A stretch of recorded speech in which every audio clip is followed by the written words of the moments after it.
Okay, so I am going to show you actually how to make some flamingo, the flamingo, and what I'm basing the flamingo off of is the egret that I've done here, and there will be a separate video how to do the legs. Okay, and honestly, I will tell you right now, the flamingo is not going to be much different than the egret, except for the placement of where your legs will go. And I do like the top of the leg here, and what I'm going to do is move it up.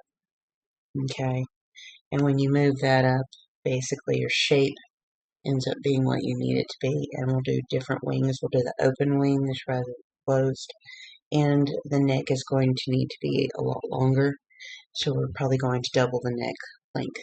Okay, and we'll change the beak up. Otherwise, it's not going to be much different than the egret. Okay,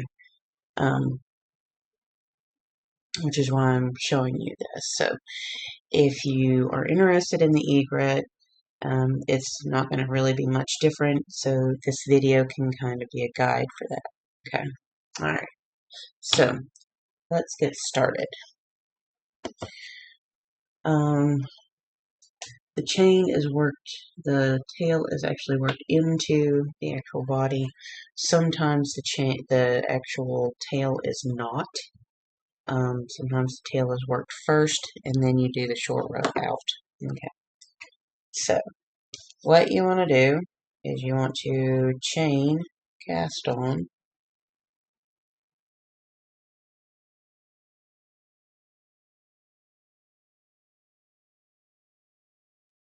Okay.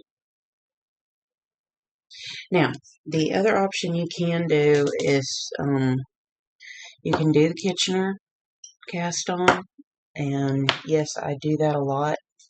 And the reason why I did a chain cast on is to make it easier to sew up the bottom, because your sew up area is typically through here.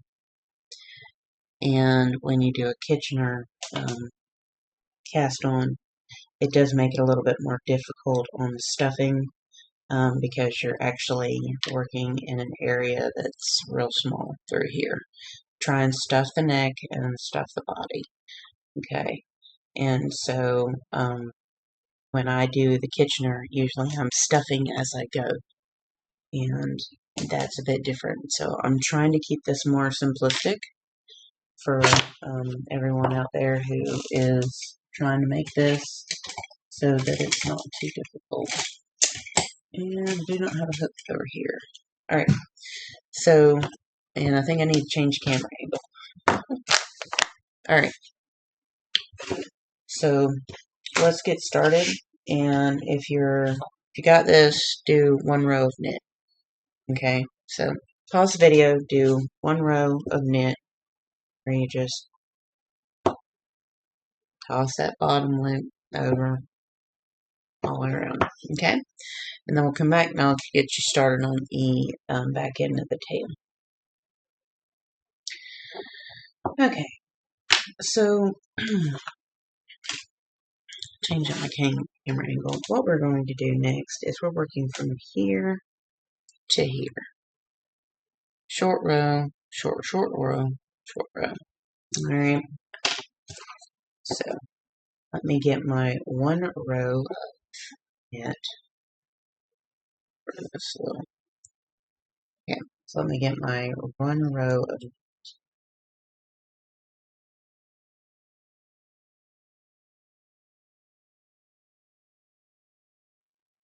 okay.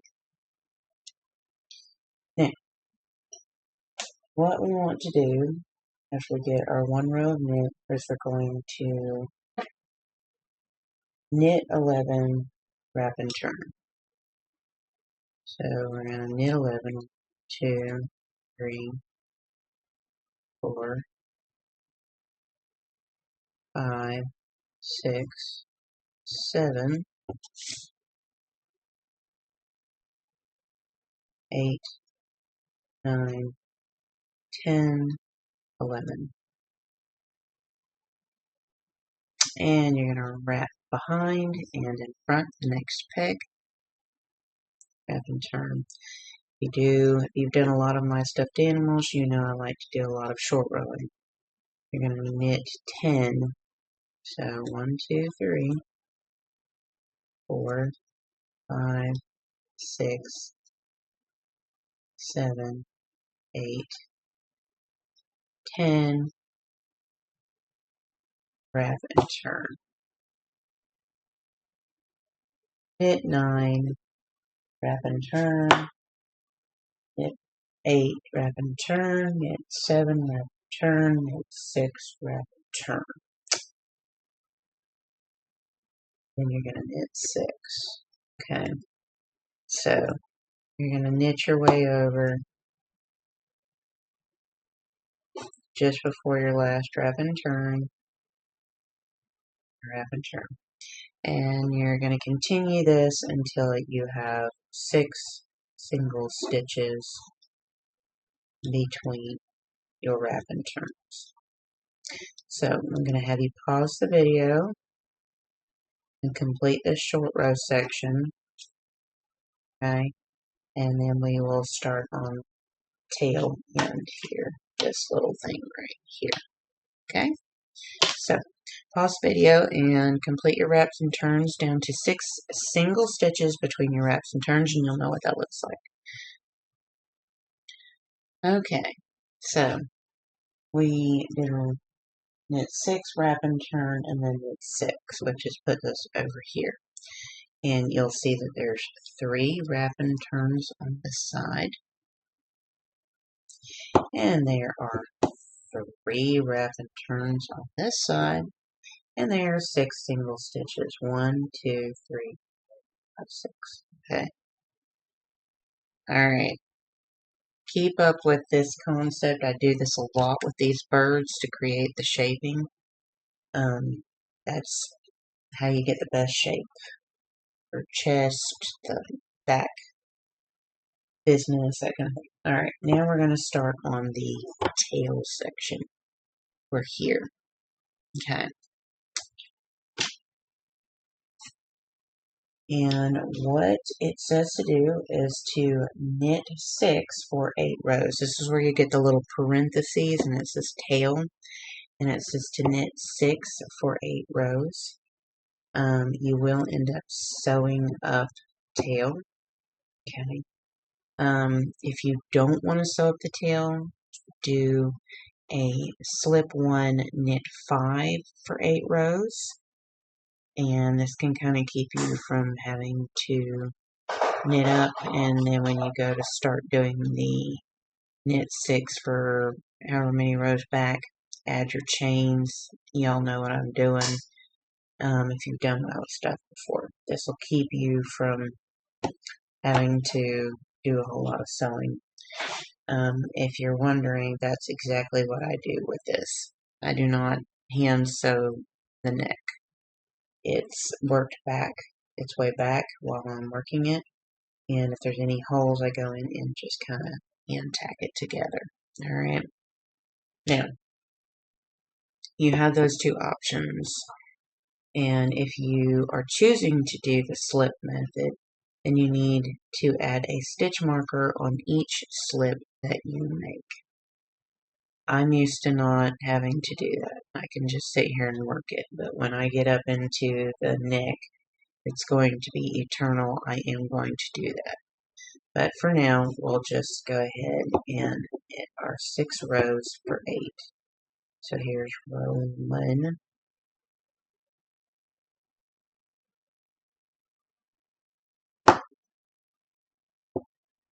Here's row 2.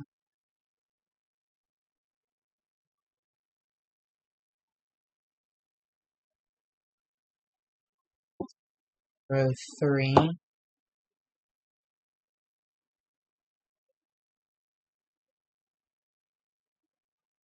And just keep doing that until you have 8 rows. Pause video and get that much done. Okay, so we've done our 8 rows.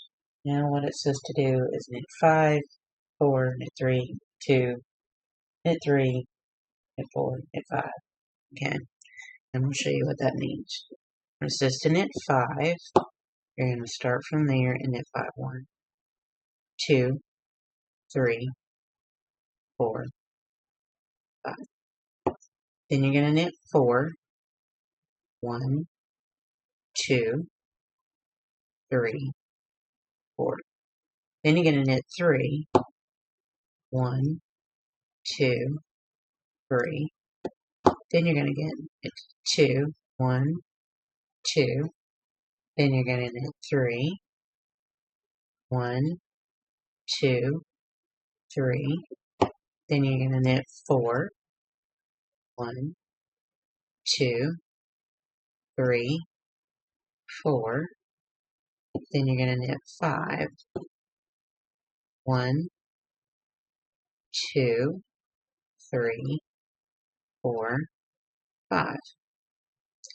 Okay, what you've done is create a little point. See? You create that rounded tip right there. That's what you just created. Now, you've got to do the other side. So you need to go in and to knit 6 pegs for 8 rows. So this will be a row 1,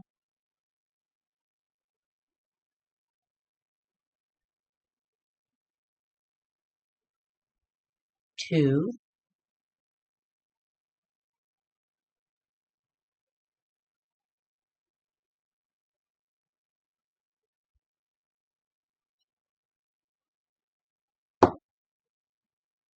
3. And so go ahead and knit for your 8 rows. So continue. So pause the video and continue knitting for your 8 rows. Okay, you should have a little tail here. See? Alright, now the next thing it says to do is bring the original loops back on pegs 1 and 6. They're still on the tail. So, how you do that is before you even start, you want to put a stitch marker on there. But let's say you forget. You follow this line, and you got to remember it weaves up. So, what you're going to do is you're going to pull this right here. You see that connection? That's what you're going to pull back up. Get it to focus. Okay. So, you see that connect there? It's that stitch.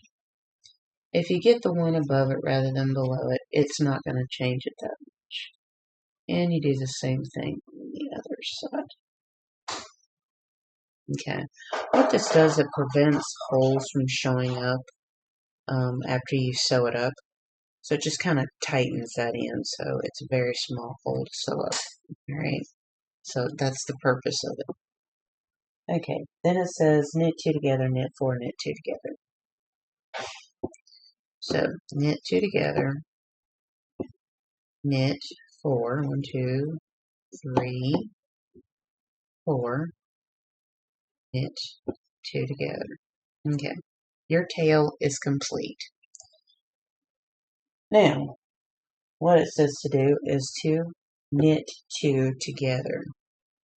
So, you're going to knit 2 together. You're going to knit your first wrap and turn over. Okay.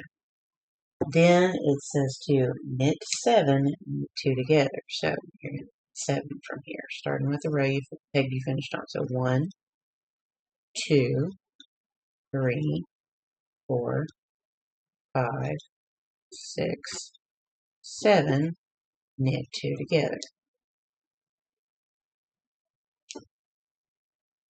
Then you're going to do knit 8, knit 2 together. So basically you're knitting your way over that you just finished with, and you knit 2 together.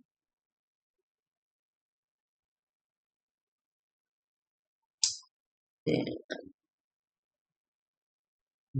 knit over,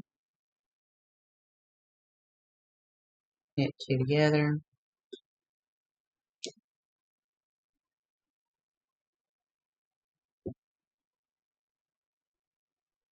over.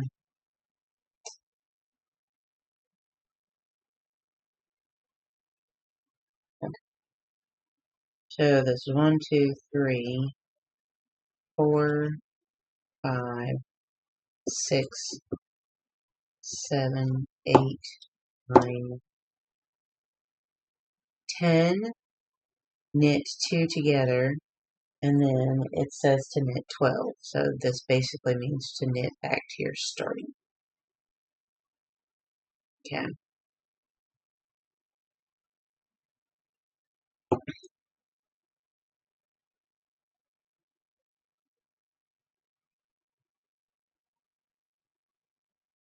Okay.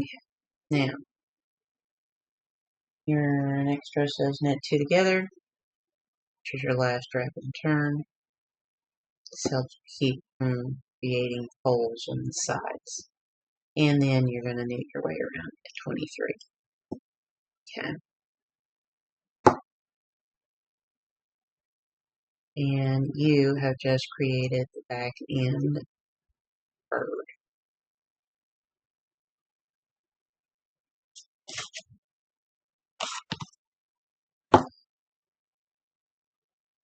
Now, let's see, what does it say next? You're going to knit for so many rows, and I'll tell you how many.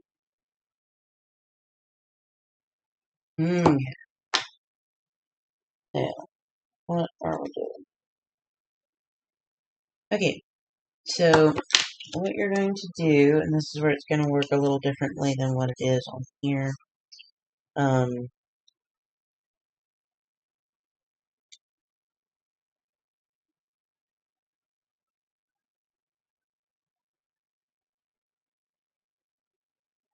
Okay, so if you're doing the crane, you're going to knit 6 rows.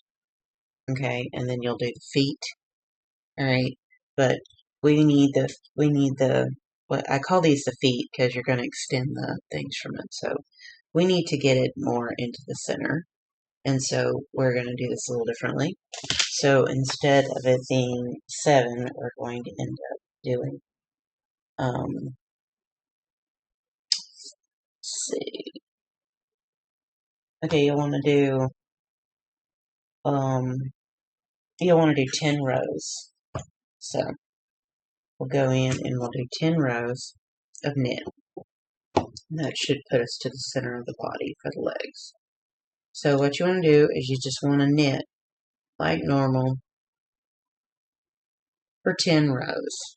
Okay, so knit for 10 rows, pause the video, get that much done, and then we come back, we'll work on the next section.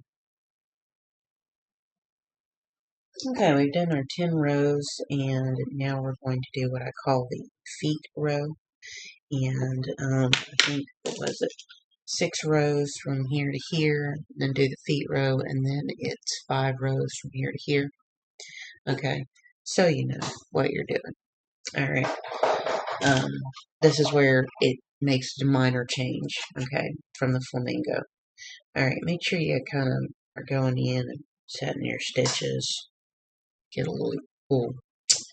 Okay, so the next step is to, on the row that says feet, you're going to knit 14.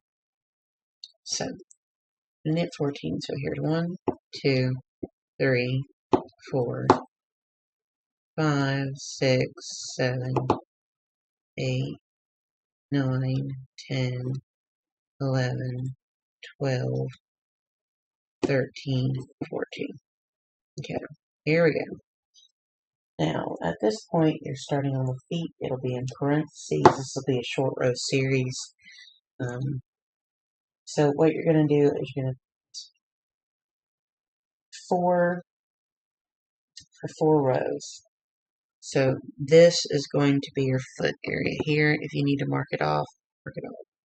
So you're going to knit 4 for 4 rows. So here's 1, 2, 3, 4, row 1.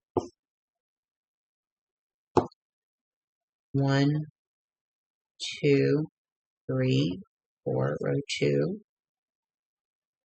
1, 2, 3, 4, row 3, and 1, 2, 3, 4, row 4. Then it says to knit 3, knit 2, knit 3. So you're going to knit 3, 1, 2, 3, knit 2, 1, 2, knit 3, 1, 2, 3. Then you're going to knit 4 for 3 rows. So you're going to go row 1,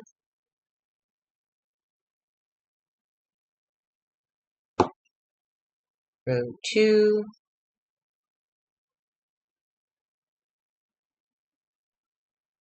and row 3.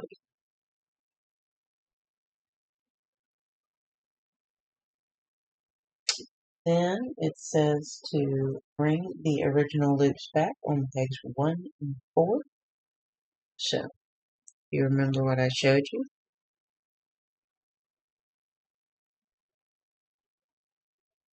Pull that back. Now, the easiest way to do it is before you even start a row, put a stitch marker on peg 1 and 4. But if you get it close, it counts. Alright. You just want to close in the opening. So if you end up doing, this one and this one, you're fine. It's not going to hurt anything. So, and you don't have to do it, but you're going to knit 2 together, knit 2, and knit 2 together. That completes what I call a foot. Alright, it's basically where your leg's going to go through. I didn't know what else to call it. That just seemed like the best terminology for it. But, going from there. Okay, so after you complete that, you're going to do another foot in the next 4 pegs. So you're going to repeat exactly what you did here in the next 4 pegs. Alright, so you're going to do that in these next 4. Alright, pause the video, complete that, and then we'll come back. Okay, and if you look up under here, show, pull down, 1, 2, 2, 1, 2, see? Okay, once you complete that, then you knit 2 to complete the row. Alright, alright, now, if you're doing the egret at this point, you'll knit 5 rows. Okay, so from here, we're going to start trying to create more of a curvature on the back of the body. And so what we're going to do is we're going to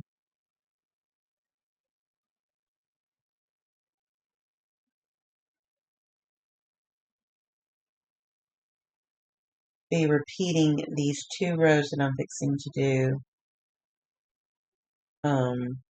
again. Okay, so I'm going to show you how to do that.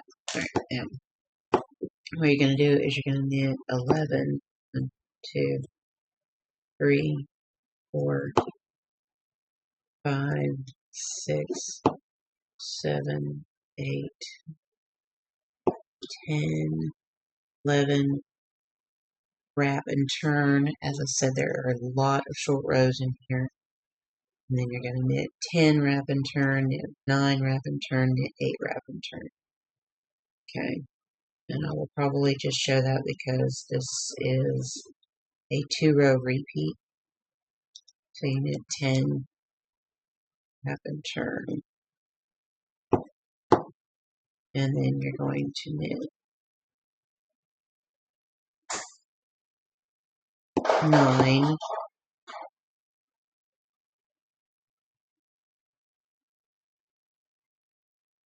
wrap and turn, and knit 8, wrap and turn. You'll see that it's only 2 short rows, and if you do this in a series, you will create a very shallow curve. Alright, wrap and turn. Then it says to knit 8, knit 2 together, and knit 12. So knit 8,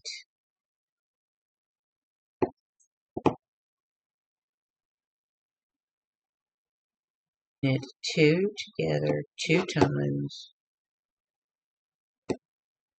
knit 12. This gets you back to your starting point. This is your first row of a 2-row repeat. Okay. Okay. This will be your second row of a 2-row repeat.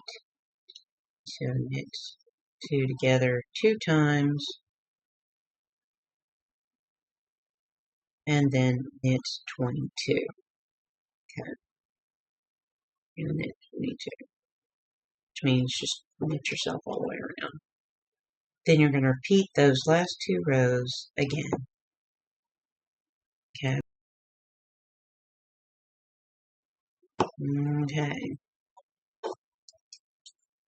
So what you're going to do now is the last 2 rows we just did, you're going to repeat it again, these last 2 rows. So you're going to knit 11, wrap and turn. So 1, 2, 3, 4, 5, 6, 7, 8, 9, 10, 11. Wrap and turn. Okay? So repeat the last 2 rows again, and then we will go from there. Okay, so according to my notes, that 4 rows we just completed, you're going to repeat it again. And I don't know why I didn't just say do the 2 rows for 4 sets. Okay, but you're doing that 2 rows for 4 sets. Alright, so what you want to go in, you want to do is you want to repeat that wrap and turn, the 4 wrap and turns, and then knit around, and then knit the 2 together and knit around. You're going to do that for a total of 4 times. So those 2 rows for 4 times. So you're going to do it 2 more times. I don't know why I didn't put it in my notes like that. I guess because I'm kind of working as I go. So you're going to do that total of 2 more times. So do that 2-row set 2 more times, and then we will come back and be working on. So what we're doing is we're working through here, right? Working through here. So after we come back, we're going to be doing a more dramatic wrap and turn to really create that hump right there. All right. So that's going to be the next section. Go ahead and pause the video and complete those last 2 rows for 2 more sets. That's a total of 4 times. 4 sets, so that should be 8 rows. Okay, so we've done that 2-row set 4 times, and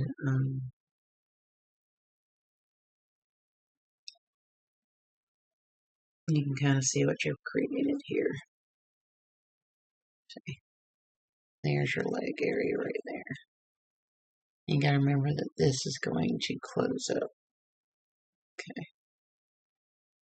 You can start to see it creating. Alright, now we want to create our hump. Okay. And this is going to be repeated twice. So it's another 2-row thing that's going to be repeated twice. Alright, so what you want to do is you want to knit over 12. So you go 1, 2, 3, 4, 5, 6, 7, 8, 9, 10, 11, 12. Yes, you're going a little past your halfway point. Wrap and turn. And then you're going to knit 11. So you're going to knit your way back. So 1, 2, 3, 4, 5, 6, 7, 8, 9, 10.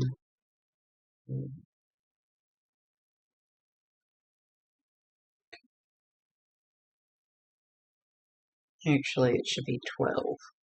So knit 12. Wrap and turn. Make a note of it. Put it a little past your. Okay, so knit 12 and then wrap and turn. And then you're going to knit 11. Wrap and turn. And you're going to wrap and turn down to 2 pegs. Okay. Wrap and turn. So go ahead and wrap and turn down to 2 single stitches between your wraps and turns, and I think there's 6 wraps and turns on each side of those 2 single stitches you're going to have. So wrap and turn, keep going, wrap and turn down to 2 single stitches. I'll show you what that looks like. So pause the video, complete that much. Okay, so you see you have 2 single stitches here. You have 1, 2, 3, 4, 5, 6 wraps and turns on this side. 1, 2, 3, 4, 5, 6. 6 wraps and turns on this side. Just did my wrap and turn, and I knit 2. Then you knit 2 together 6 times. There's 2, 3, 4, 6. You knit 10, 2, 3, 4, 5, 6, 7, 8, 9, 10. Knit 2 together. And that completes that row. Your second row, so that was one row. The second row is this row, and then you're going to repeat it again. Okay. So you're going to knit 2 together 5 times. 1, 2, 3, 4, 5. And then knit your way around.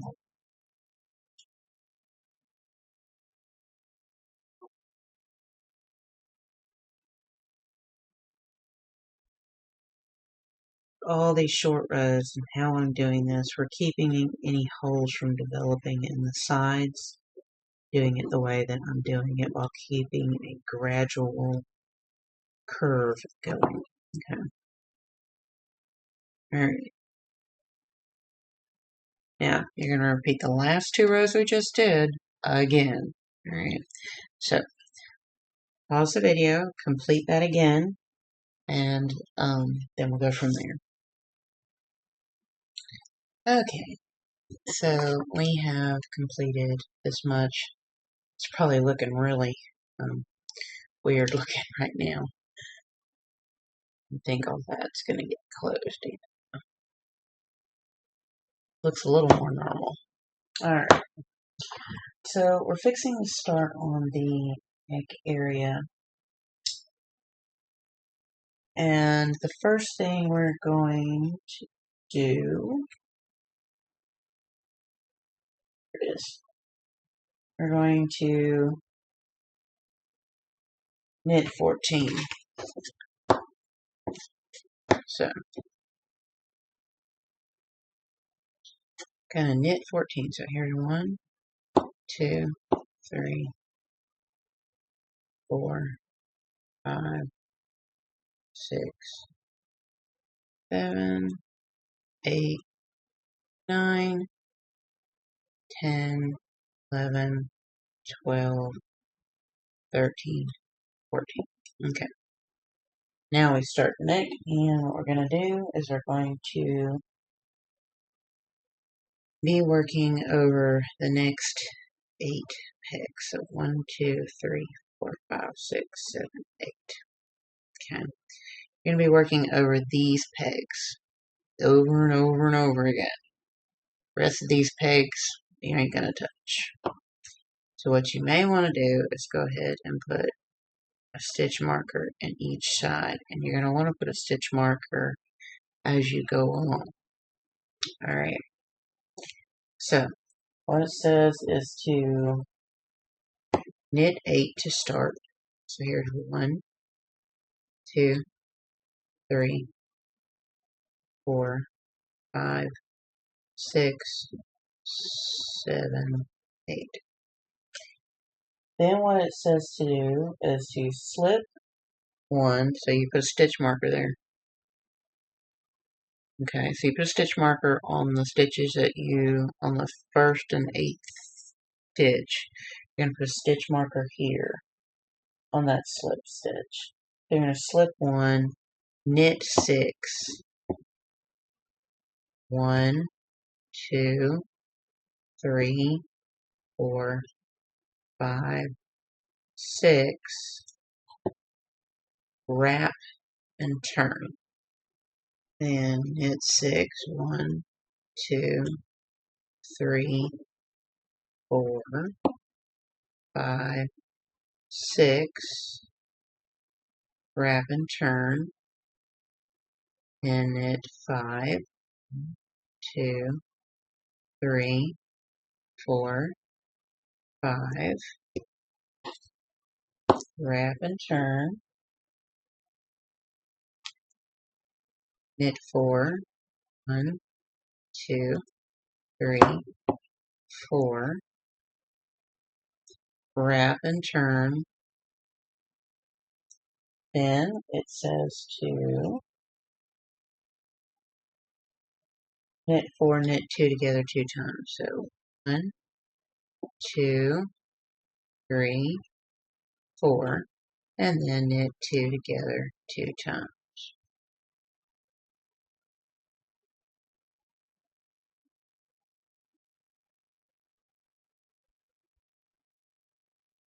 Okay, you're slipping that peg. You're going to put a stitch marker on it. So now you're going to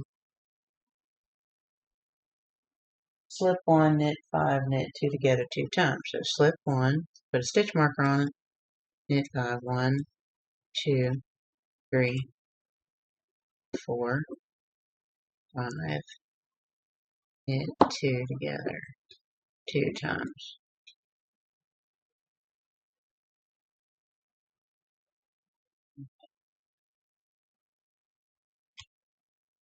Then we're going to repeat that wrap and turn business again. So we're going to slip 1, put a stitch marker on it, going to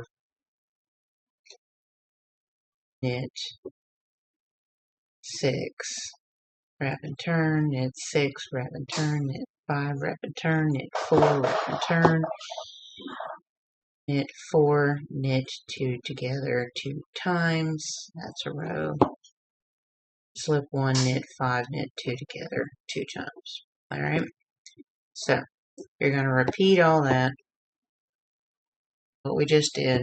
You're going to repeat it, and then we'll come back and do the next section. Get your stitch markers ready, if you haven't already. Okay, so according to this, on this one, you're going to do 40 rows. Alright. On this one, you're going to double it. You're going to do 80 rows. Okay.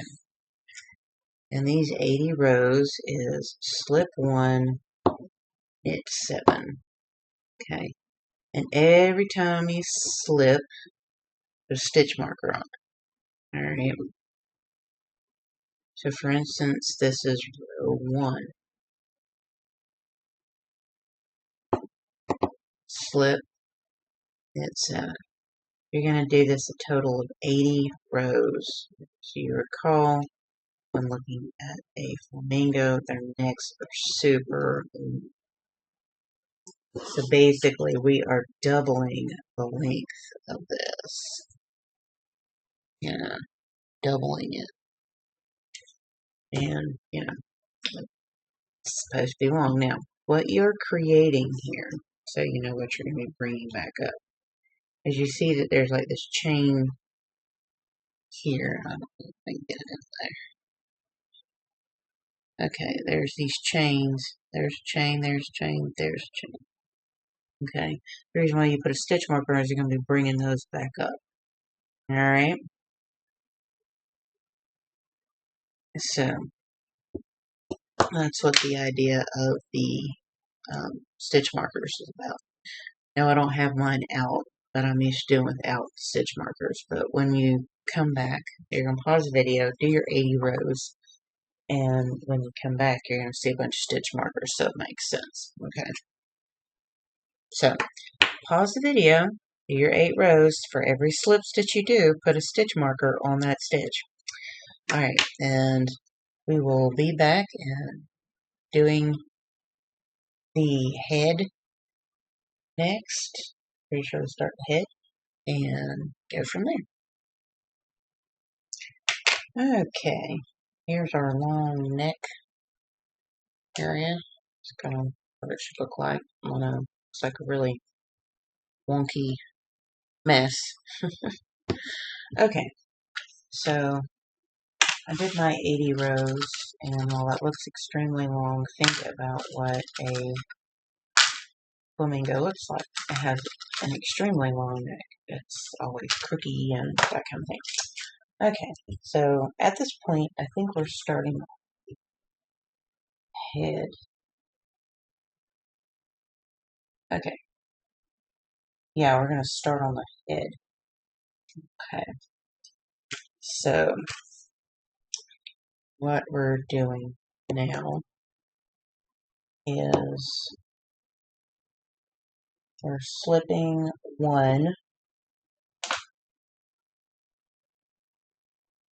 and we're knitting 6, 1, 2,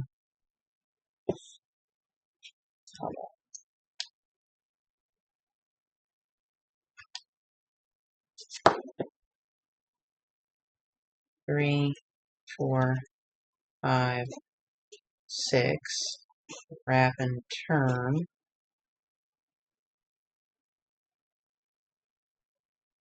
1, 2, 3, 4, 5, 6, wrap and turn,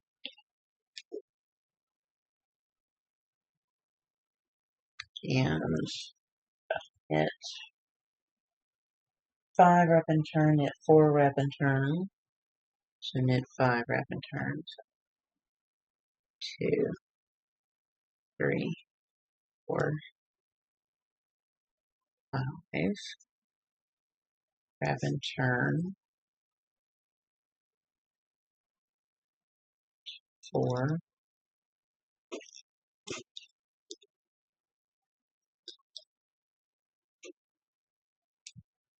wrap and turn,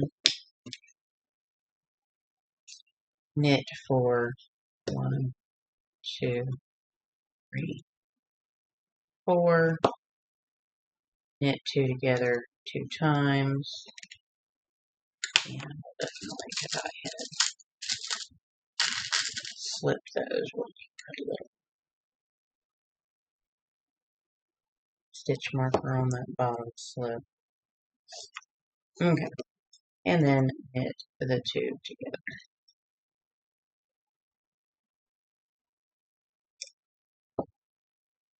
Okay. The next row is slip one, knit,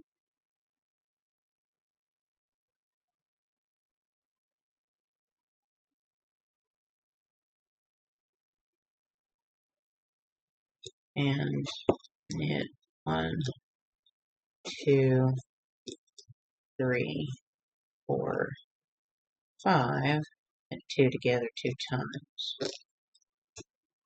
And get that stitch marker stitch for slipping it.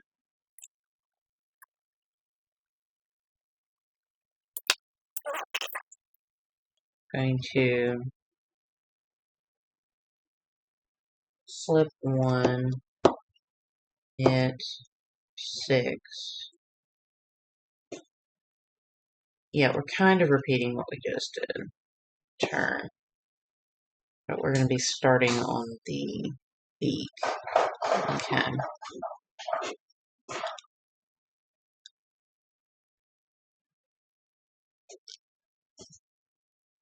Turn.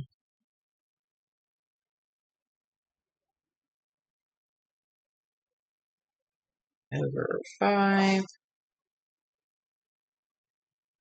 Wrap and turn, and then over. Okay. Now we're going to be working on the beak. And their beak is a little weird. Sure. Yeah.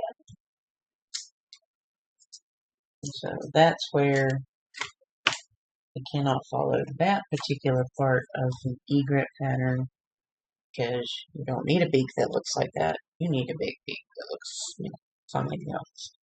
So, what we've just done here is this area right here, and over to E. So, beak is going to work differently on the egret than it is on the flamingo, actually. So, I'm going to pause the video. I need to look at a picture of the beak before I tell you how to do it. Okay, there is more color to the beak, and I'm going to keep it simplified and use a acrylic paint pen to incorporate that extra color in the beak. So what you want is to get your cream, okay, and change the color. Okay, so I need to change our color.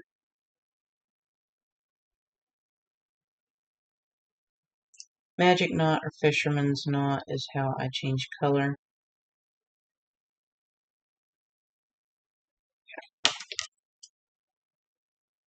Really close.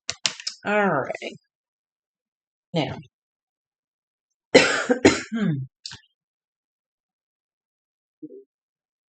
what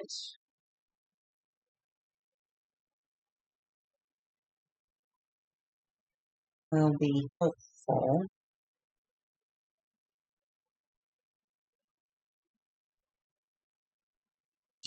is you're going to do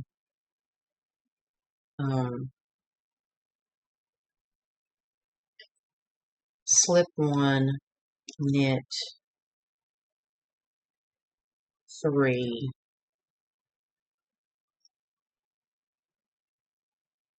for 6 rows.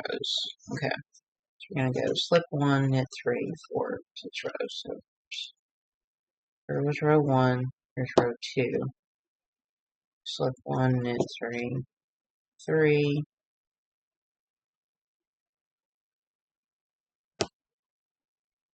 4,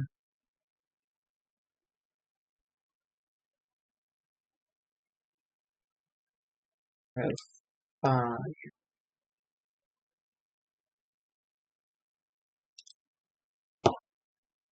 row 6,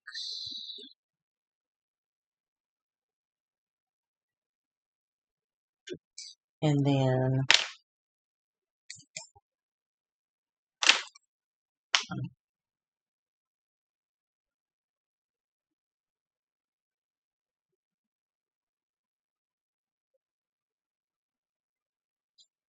going to switch to black.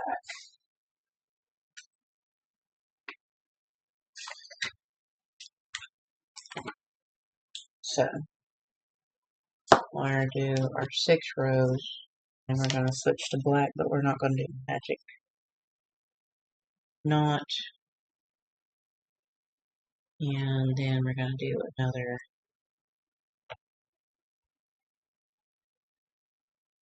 2 halves.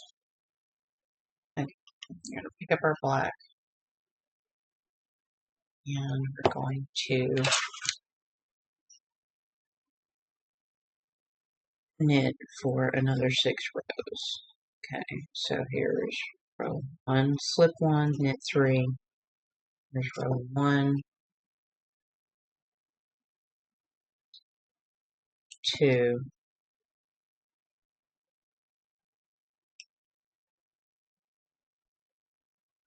3,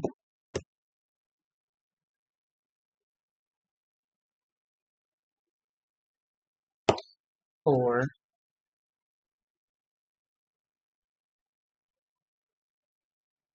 5,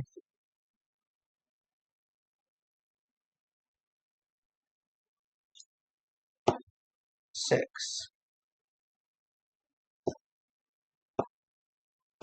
Okay. Then what we want to do is work it down to a point. So we're going to start with the peg we finished with. We're going to knit 3,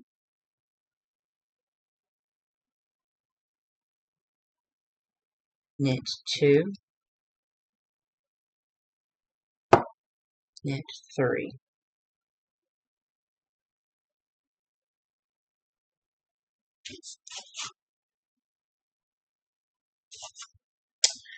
Okay, now we've created a point. What we want to do is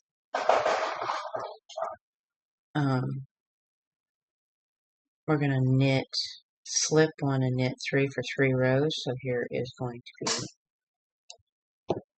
row 1, row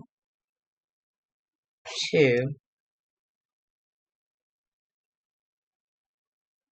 row 3.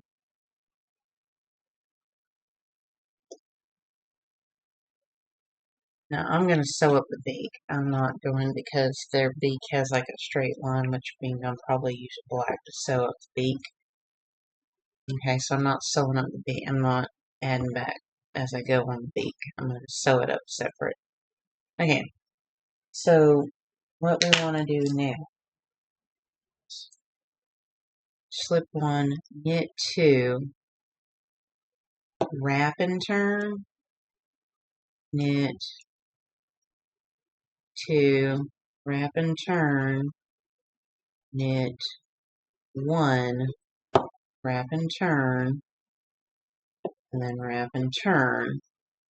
And then what we're going to do is knit 2 together 2 times. And then slip 1, knit 2 together 2 times. That should create that little crook in the beak. Okay. That's what that should create.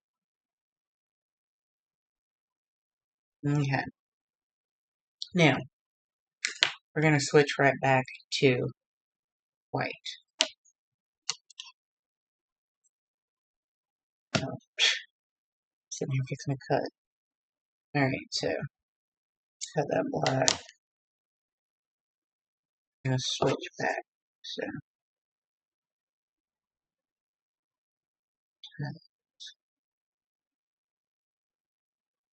okay. Alright. Now, what we want to do is we want to slip 1, knit 3,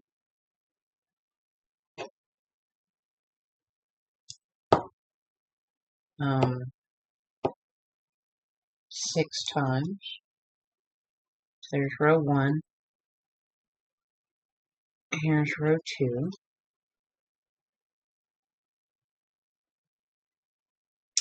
And 3.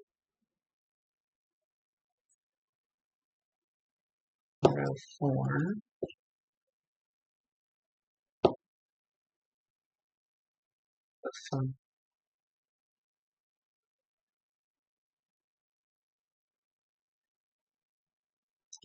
And row 6.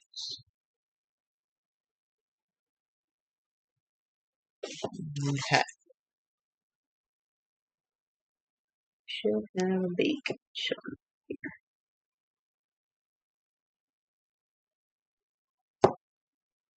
See, there's your beak showing up. Okay. Now, I am going to change back to pink.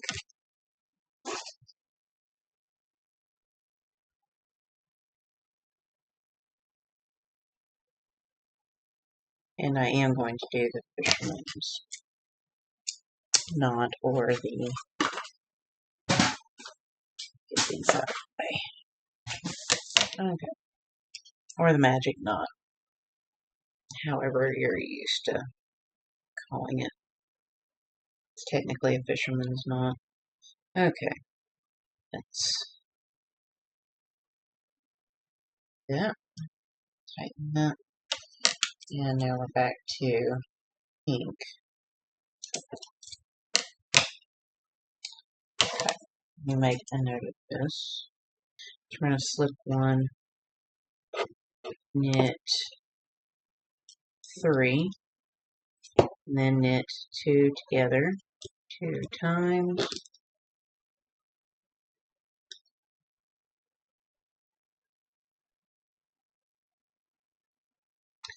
Then slip 1, knit 5,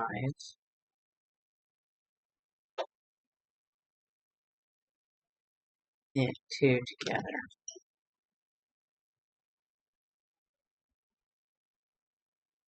2 times. Alright.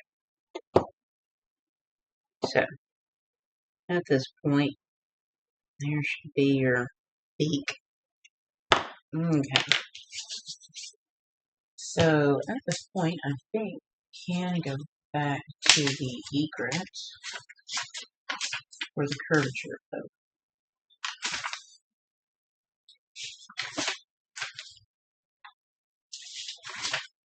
this. Okay, now, where we are at. Okay, now we're to the other half of the head. We've worked our way up from, so what we've done is we've worked our way up here, our way around, worked our beak, come back, and now we're working this section here. So right now we're here, and these next 4 rows are going to cover up through here. Okay. And you're going to be changing up. This is where you're going to keep yourself from sewing. If you do not feel comfortable with this, just know you're going to have to sew your head up, your neck up, okay, not just your beak. And I try to save as much sewing as possible. So the next 4 rows are slip 1, knit 6, purl 2 together. I'm bringing up both the wrap and turn and that peg, the original stitch and the wrap and turn stitch, just to keep it tight. Okay. Alright, so we're going to go slip 1, knit 6,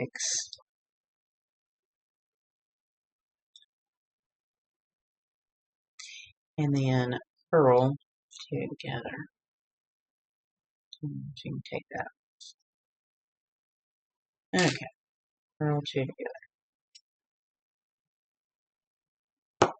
You're going to do the same thing on this side. Pick up.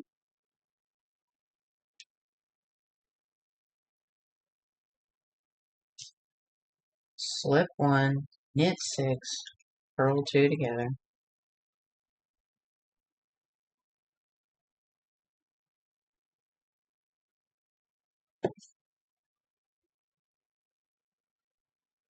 you're going to do it again. Go ahead and pull your chain, makes it easier so you don't forget. Slip 1,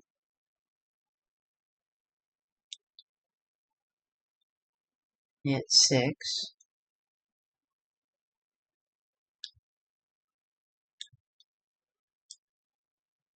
purl 2 together. And you're going to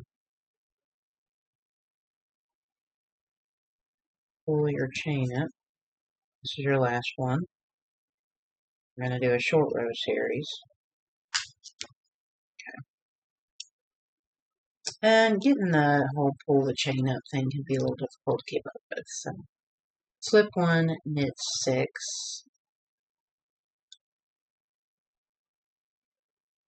pull your chain up, purl together.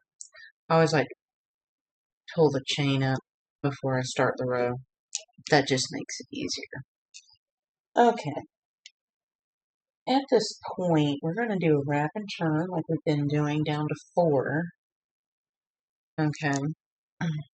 So we're going to slip 1, knit 6, wrap and turn.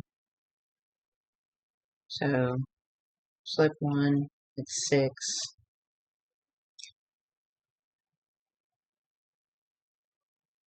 wrap and turn, and then you're going to knit 6, wrap and turn, knit 5, wrap and turn, knit 4, wrap and turn. What this is going to do is start creating a curvature of the head, which is what you want. Okay.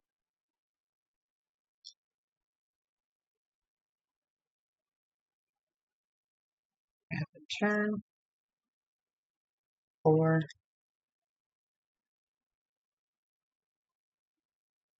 wrap and turn, knit 4,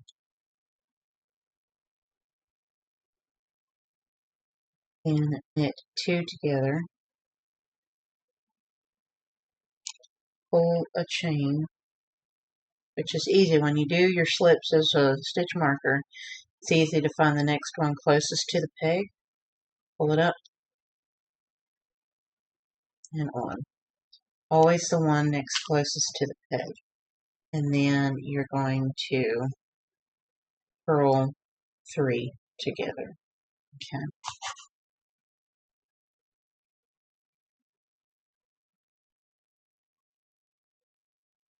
Alright. And you're going to want to do this on the same side. And as you can see, that's the next closest one to the peg. You're going to pull that chain up. Okay. You're going to slip 1, knit 5,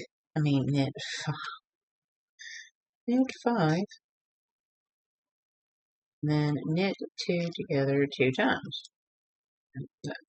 Knit 2 together, then purl 3 together. Get so used to saying the other for 80 rows in your head. Okay. Now, that has been created. And then you're going to do another 4 rows. So basically you're going to repeat the 4 rows of the slip 1, knit 6, pull chain, purl 2 together. Okay, so you're going to do that 4 times. Then you're going to do the wrap and turn section again. And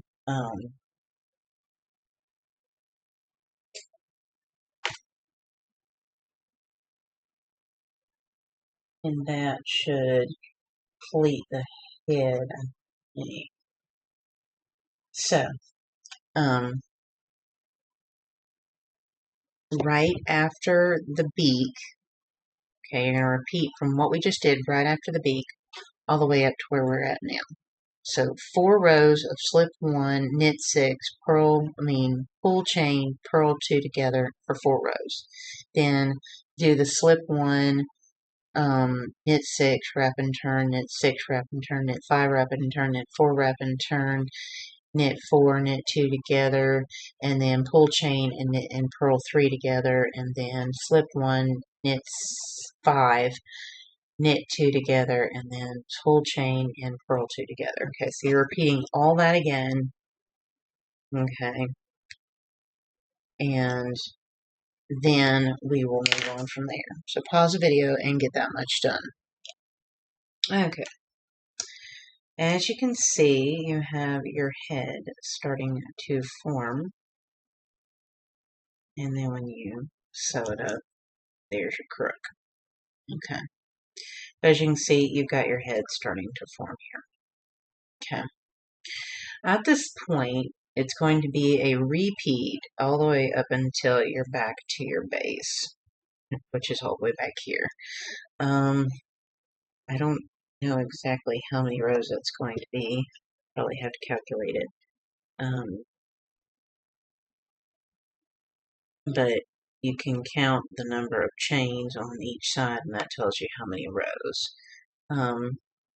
If you're wanting to just skip this pull the chain thing, but let me tell you, this pull the chain thing is a lot easier to keep you from sewing. Okay.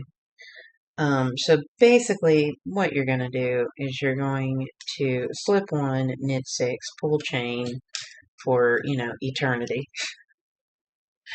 until you're back down to the base of your neck, until you have no more chains, and then you should have a completed neck. And as you can see, it's starting to come together. It looks weird as you're creating it, and no, I don't know how I figure this out. It just works out. Okay, so you just keep doing the slip 1, knit 6, pull chain, purl 2 together until you have no more chains to pull.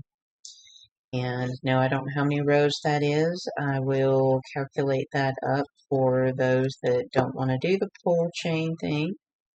But I tell you, it makes all the difference. As you can see, the head is already going together. I'm going to have to sew up his beak. See it? It makes it 10 times easier to do it the way I'm doing it right now than to try to sew it up. Okay. Alright, so I will try to keep count of that as I go. Go ahead and start that so that I know. So I will try to keep count of that as I go. And I will tell you at the end of the neck how many times you're going to need to do that slip 1, knit 6, pull chain, purl 2 together. And then I'll come back and tell you how many that is, and then we'll finish the body up. And from here on, I will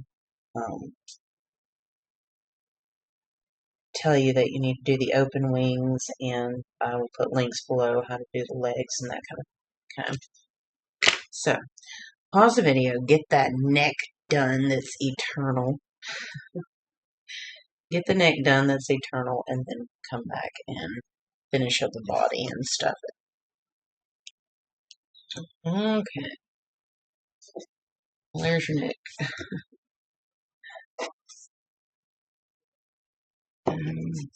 See, it looks long, but should do what it's supposed to when you stop it. Alright. Well, let's finish it up. We are to bring the original loop back on pegs 8 and 1. Okay. And you should have those marked. I've showed you how to find them. Okay. So you're going to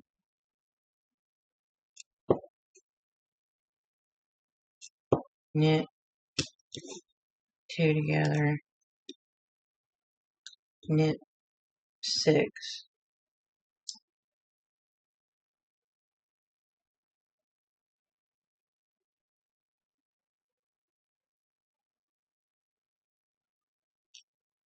knit 2 together, and then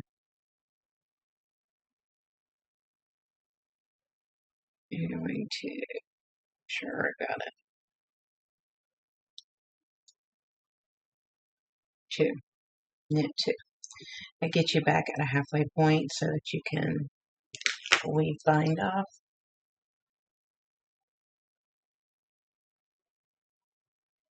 So at this point we're going to cut a tail and we're going to weave bind off.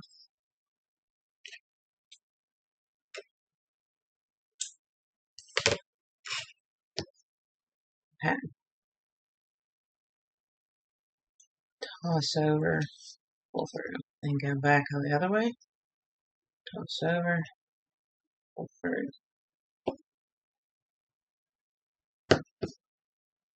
And you come back this way, toss over, pull through. If you're used to Kitchener cast on, it's kind of like that. But you're taking the stitches off. So back and forth all the way to the other side of the loom. Now, if you're wanting to mold the neck and get this ready, you'll need your polyfill. I'm going to explain how to stuff this and how to finish up the details, okay? Let's go ahead and pause the video, finish your weave in bind off, and then we will go from there. Alrighty, now, as you can see, I haven't tightened that yet, and it might make it easier not to do that yet. Okay, so we need to get a piece of wire. This is 16 gauge wire. So, see if I can get it. There it goes. That's what you want. For the legs, for the necks, it's moldable, but it's sturdy enough. Okay. So what you want to do is you want to get a general length. It's not exact, and it changes between different gauges. So if you're using a different gauge loom than me, then your neck's probably going to be either longer, or if you're using a smaller gauge, it's shorter. So you kind of just, go in and look at it. You want it a little longer than the neck, so it incorporates the head and a little bit of the chest. And we've got it. Now, my suggestion is to go ahead and start trying to stuff that head, okay? And it's going to be easier to go from that neck rather than to go from the complete butt of the bird. You think about how long that neck is. That you may need something to assist you.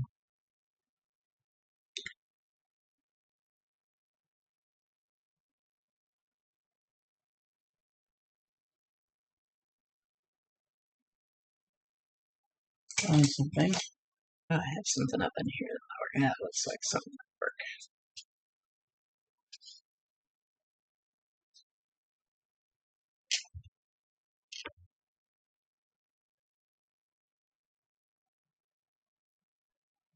Now, I haven't done the beak, but I can add a little stuffing to the beak if I need to.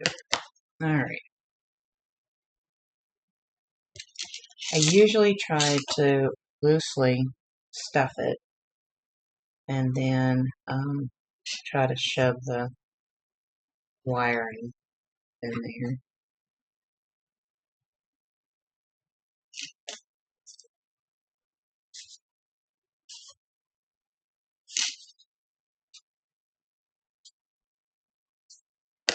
So, and as I always say, there is a skill set to stuffing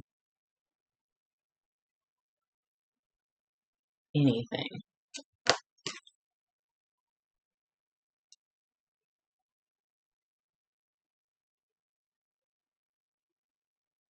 You don't want to stuff too much, but you don't want to stuff too little. Okay.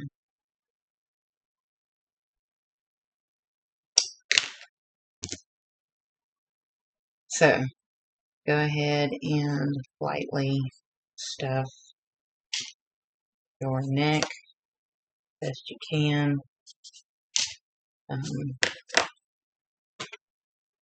You may have to go in and get that polyfill up in there. A little bit like clay. Kind of loosen that up, make it more even. Because that's your challenge here with the two. So, go ahead and get yourself generally stuffed, and then we will work on getting that wire in there. So, that is our challenge. So, but you stuff a little, and then try to even out that fluff. Okay, I think we're about to point.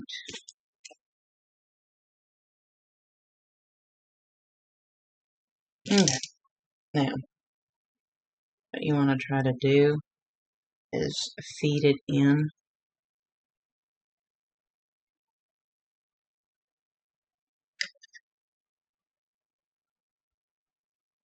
as evenly as possible.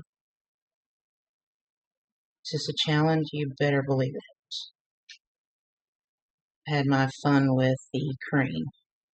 This one's even more of a challenge because it's got a much longer neck because you don't want it to go through it. So, pull it back out.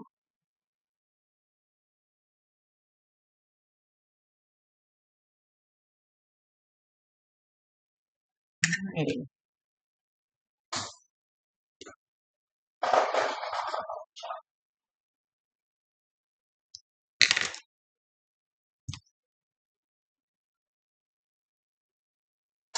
That's how I challenge get stuff.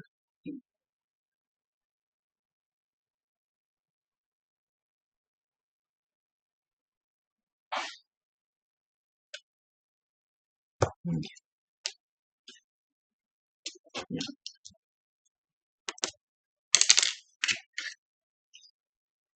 You'll definitely want a black, but what that should allow you to do should be further enough up in there. Now, what you can start to do now is stuff more of the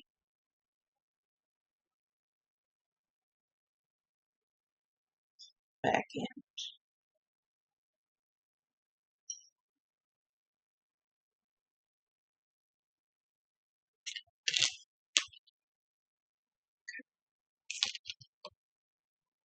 So, because what you're going to do is feed that. Sorry, I'm getting out of camera. You're going to feed that into the polyfill that you're feeding up through there. And you'll have a little bit more space to work with. Okay. Now, you may need to put more polyfill up the neck, around the wire. Should be easy enough now that you've got it going.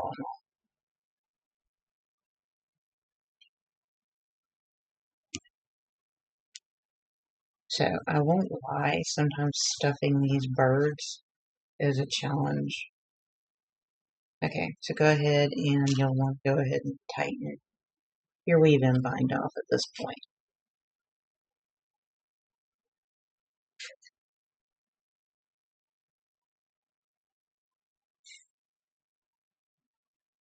Okay.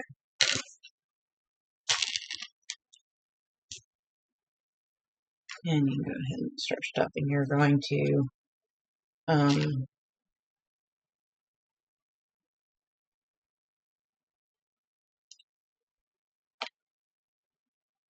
what that extra wire is that goes up in the body is going to do is allow for stability for the neck, which is why I did that.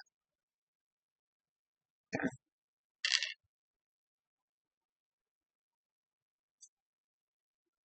There'll need to be a little bit of sew up in the tail. Okay.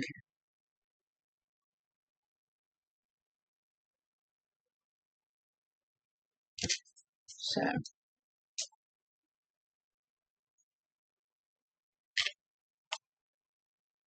that looks about right. Alright. So there's your neck. And start trying to mold it. You already see it coming together. Okay. At this point, I'm going to sew up these little holes that have shown up. And then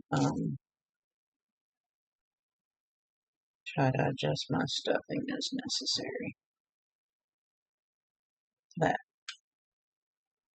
You got to sew up the beak. You'll need to stuff it a little, so I would suggest lining that up, because that's how you're going to get that curvature in like it's supposed to be. Okay. I don't see my black thread over here. Okay. But then you're going to sew that up. So what I'm going to do is I'm going to sew this up. Sometimes I swear this part takes longer than the actual knitting of the bird is stuffing it. If you do it right. Okay.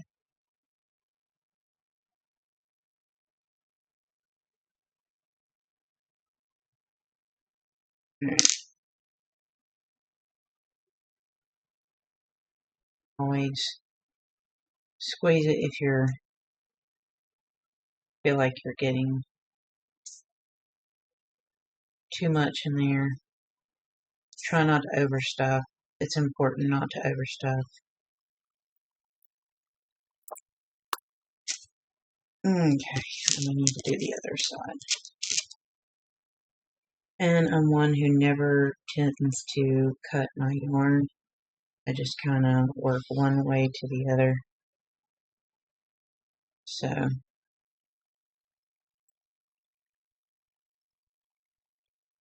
I mean, I won't lie, doing stuff like this is that there's an art form to it. You know, it's not cut and dry.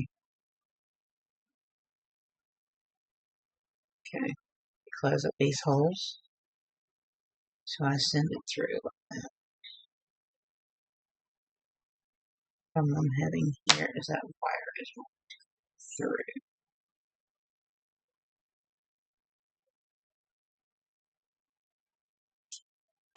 Okay.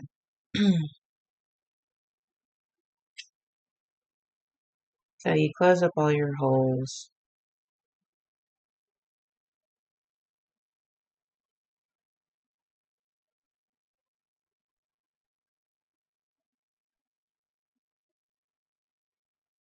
And right now that's where your guide to your legs is going, is these little bumps here.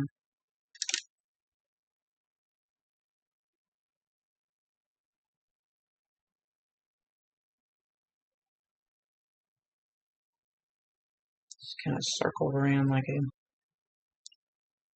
gather. Okay. The other side I know is going to be.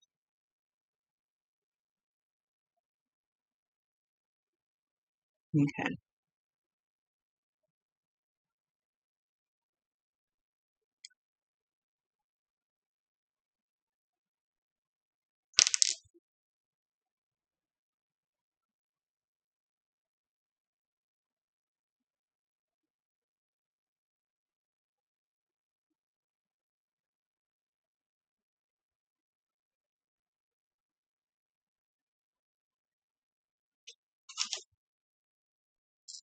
Okay, trying to get that wire coming through. Okay, now we should be getting to a point where we can stuff in.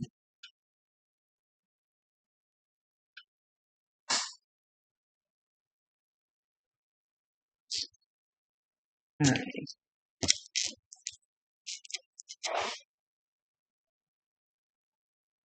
And now we're going to go in and sew. No, I don't normally show this whole process, but I think it's important. So what you want to do with this is, there's chains over here that you follow.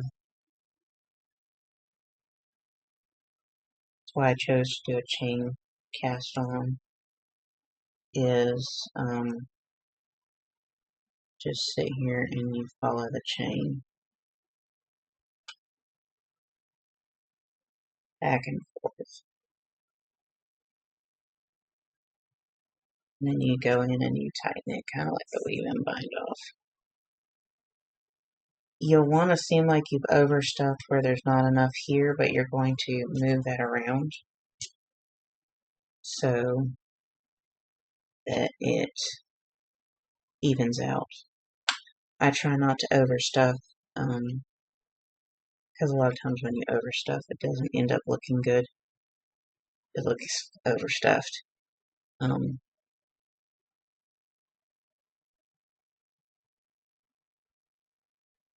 you're going to try to keep following that chain over, and then you'll be able to tighten it. Now typically I Kitchener cast on mine, but it does make it more complicated when you do.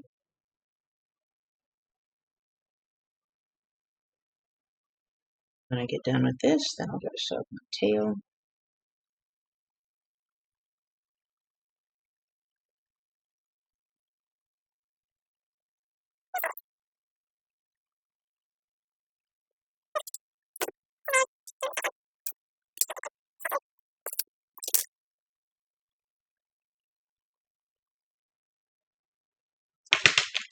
Normally it doesn't do this, but of course I'm filming. Normally it just tightens it like a breeze. Murphy's Law. I had to actually go in, undo the seaming, and just kind of slowly tighten it as I go. I normally don't have to do that. Normally it'll just tighten. So, anyway, because I'm not sewing up my tail, I can kind of stuff that area in. Fill it in. Okay.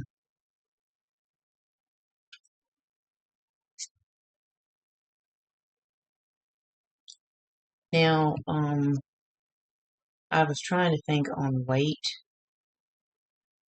You may need to add some sort of weight back here to balance out the weight. That's so much weight up here. If you have, like, say, marbles or something, you might want to add one or two just to kind of balance out the weight that'll be on the back end.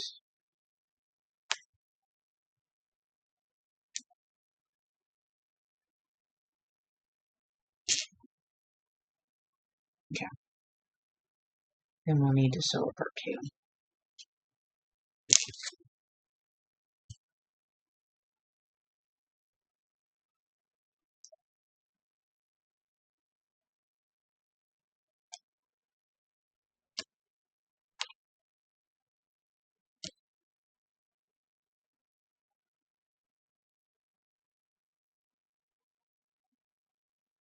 Try to find your very edges when you're sewing up your tail.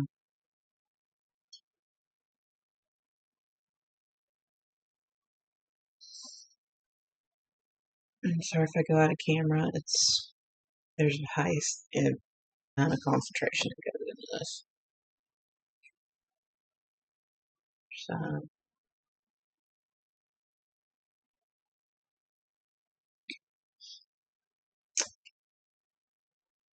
But you'll see that I've not cut this strand at all. And so you should give yourself a long enough strand to go in and do this. Because it does make the difference on not having a whole bunch of cut and attach areas. But you have to remember not to pull too hard, just enough to get the area you want.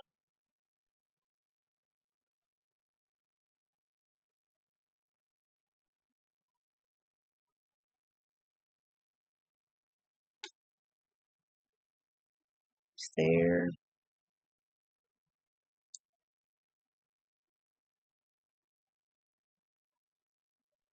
Okay.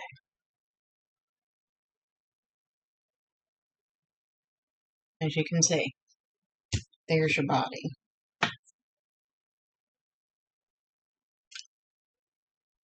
And to close off that seam,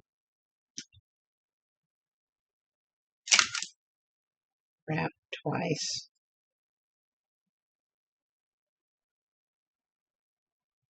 And then you can send that extra into the bird. Okay. And snip.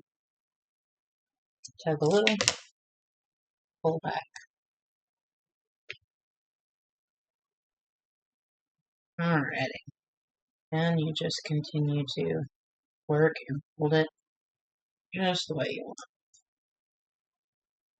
Okay, now you're going to want to do the same thing with your beak, but you've got to line that white up. If you don't line the white up, then it's not going to get some.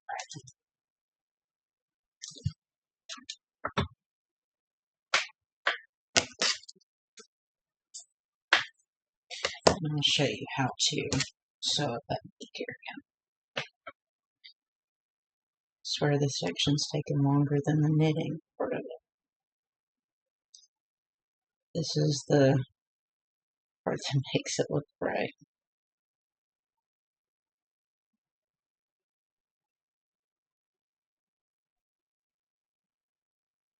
Give me trouble.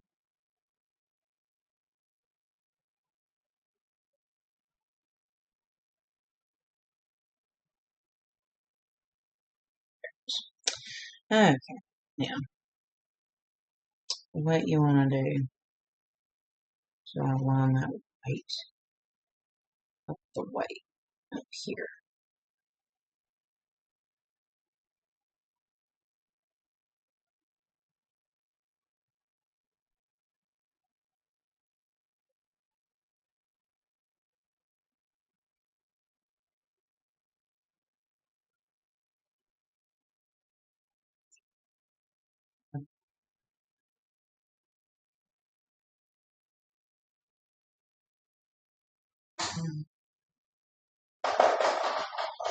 And you're going to continue to try to line that up where the white lines up with black.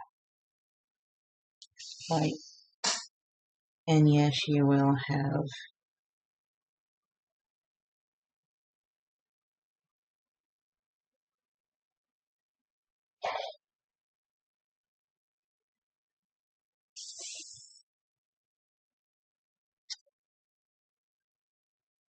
you want that dip that happens to show up. Okay. Which is why it's so important to get that. Alright, now you have this extra stuff showing up here.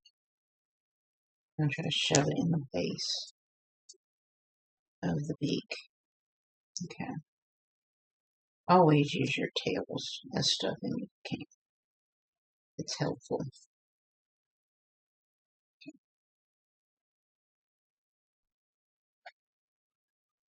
Let's do one more and we'll send it through. The other side. Start sliding. Now you're going to take your hook and you're going to pull that from the head, because right now the head's a little too stuffed.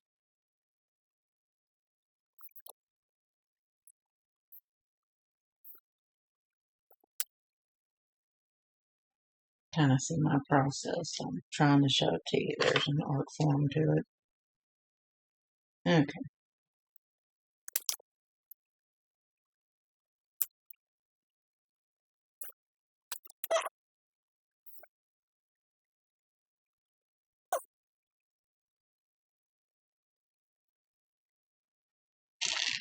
Just wait. I'm going to see if I can't close it over here a little better.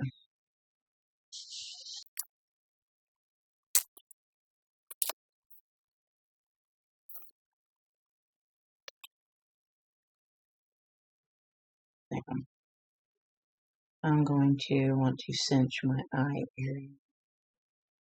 So I'm going to find the general location where I want my eyes to go. So probably in here. This is where you kind of go back and forth, tightening that area up. And it will create a divot. There'll be a very distinctive location for your eyeballs. See, it's creating that divot right there.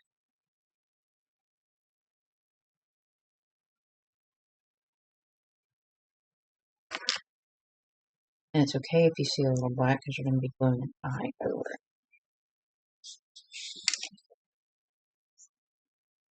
See?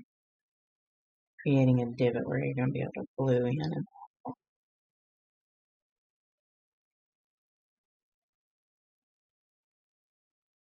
Once you've done that a few times, then you can just feed that up in there.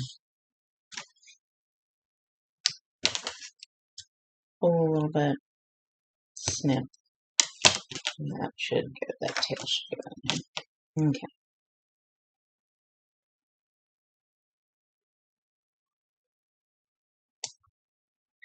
And there is your body. I have been using a set of different size rhinestones for my bird project here. So you just go in and decide which eyes are going to be best.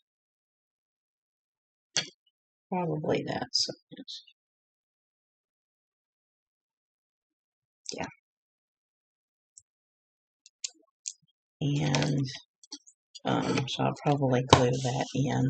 I'll probably take a black acrylic paint pen and smooth that line out, because there is a definitely black line in the beak, which is why I chose black. Alright, so gonna hot glue those in. Now, what you want to do is you want to make open wings. If you do closed wings, then you're going to need to add fringes to them. And you'll need to go in the links below to get the how to make the legs. There's a method to that, and you'll definitely need that wire we just used. So you'll definitely need this wire, and I'm going to teach a method, and it's going to work the same for all birds, and no matter what gauge you're using on how to do that. For this, I suspect I'm going to need wider feet, or duck feet, in order to get the stability. Because there's my center point there. I don't know if that's going to be quite right. But there is how you loom knit the flamingo body. Okay, you'll need to do open wings and add those. You may want to do more rows than 12. I think it's typically 10 or 12 that I do. You probably want to do 15, just to give you some more length.